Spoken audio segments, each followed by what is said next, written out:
Hello everybody and welcome back to the channel. Today we are looking into some more mythology connections in Yellowjackets, and after doing a little bit of research on Yellowjackets and rewatching some episodes in season 1, and if you see my previous video, we know that Yellowjackets has some connections to mythologies and folklore and stuff like that. But today I wanted to talk about how the girls throughout the show might actually be unknowingly worshipping Persephone, and she is a Greek goddess. So let's go ahead and get into it. But throughout the show, they have ritualistic ceremonies while they are feeding, and also we see it happening during Doomcoming when they are tripping on the hallucinogenic mushrooms that Missy prepared. But the cult in Greek mythology is known as the Mellisae, which translates to a bee, as in the flying insect, but which is very, very close to a yellow jacket. But when researching about these mysteries, and mysteries is what the cult called like their rites and ceremonies and stuff like that, but they said they are generally open to all, but mainly the bees or the Mellisae,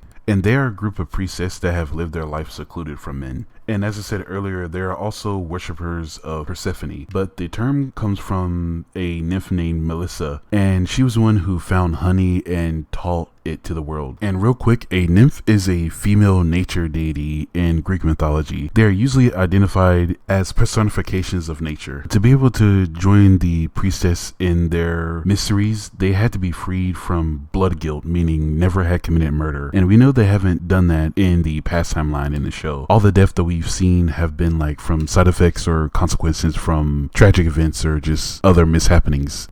No one has actually like murdered someone in the show, at least in the past timeline. We do see it in the present timeline with Shauna. And also it included in the mysteries the use of psychotic inducing drugs to be initiated into the cult, and we see them do that both in the old timeline and the present one. I do think Lottie has a better understanding on what could be going on as well, and I mean the older Lottie. She has a lot of visions of seeing a lot of weird things, like when she sees the beehive and the dead bees are on top of it, and she pulls out the honeycomb and it's covered in blood. But also what I think that started it all for them is when they ate Jackie. It says that in some rites in the cult of Persephone, they had a rite called the Feast of the Divine Child, and it says that their mysteries are always centered around life and death and rebirth as well. And also the mysteries are the rituals that they would do. Just to clarify again, it is said that the ceremonies were kept secret due to the sense that they involve visions of the afterlife, and even some scholars say that the power and the reason that the ceremonies lasted for so long is because of the hallucinogenic drugs that they took as part of it. But season 2, it seems the characters are still being haunted by the entity, the dark forces that we see in the first season. But I do think that something is protecting them from whatever has a hold on the forest,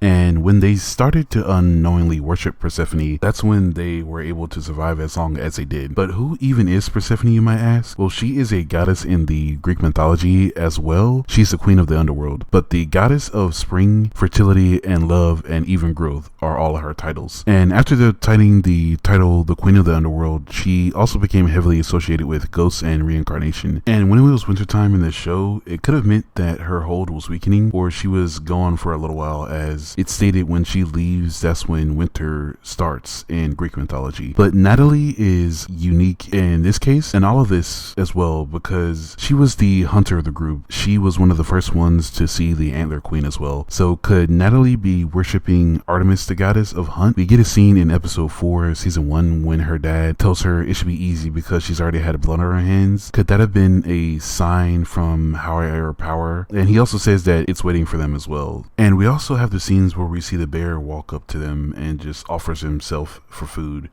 and that could be another sign from one of these deities or entities as well, because it does say that Artemis is the goddess of wild animals, nature, and the moon as well. So it could be. But it also says that Artemis protects women during pregnancy, and it also says that she is associated with childbirth and vegetation. But she's the daughter of Zeus and Leto. She is one of the few virgin goddesses in the Greek mythology. So maybe the Greek mythology connections are purely inspiration by the authors of the show. But all of the Greek mythology connections that we've been seeing and talked about in this video, they seem to directly tie in with what's going on in Yellowjackets. And like I said in my previous video on Yellowjackets, all this could not be what's going on at all. They could just have embodied their bestial side and purely survived off their instinct, going full feral. And I am excited to see how season 3 will go. It seems the group will split, and to connect what we have talked about in this theory, maybe that each group will have different ways on how they hunt and eat their prey or humans, and both groups will have those ritual like ceremonies probably, and maybe those will be different between the two groups as well, showing that each group is being guided by a different entity or god like I had talked about in this video. But let me know what y'all think about all of this. Could I be completely wrong? I mainly wanted to talk about how the bee priestess connect to Yellowjackets, and they seem like they're almost one and the same, but let me know what y'all think, and anything you guys want to add, or did I miss anything, let me know. And thank you guys for watching as well. Don't forget to like and subscribe, and seriously, thank you guys for watching. We're coming close to hitting 100 subscribers, and that means a lot. So thank you everyone, and I'll see you on the next video.